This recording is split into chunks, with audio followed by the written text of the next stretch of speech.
öll þessi aðsteðandi ógn, þessi hamfara hlýnun bara væg hlýnun eftir eitt kaldastast tímabil sem hefur verið 10.000 ára sögu samkvæmt Borgljúfrunum, sem var litla ísöldin 1300 til 1850, var bara hrikalega kalt hérna. Mannfellir, skepnudauði og hroðalegur uppskeri brestir, fárviðri og illviðri.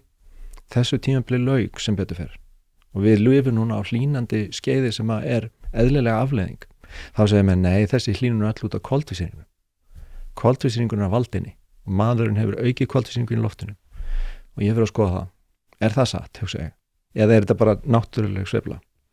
Það ekki hægt að sanna að koltvísýringur sé að valda þessu, vegna þess að náttúran sjálf að sveiflast og ekki að aðgreina hver orsökin þannig að vísindi get ekki fullyrt neitt. Þannig að menn segja bara, ok, við getum ekki sanna neitt, við getum allavega sagt að allir vísindamenn séu sammála um eitthvað, en það ekki vísindi, það félagsfræði.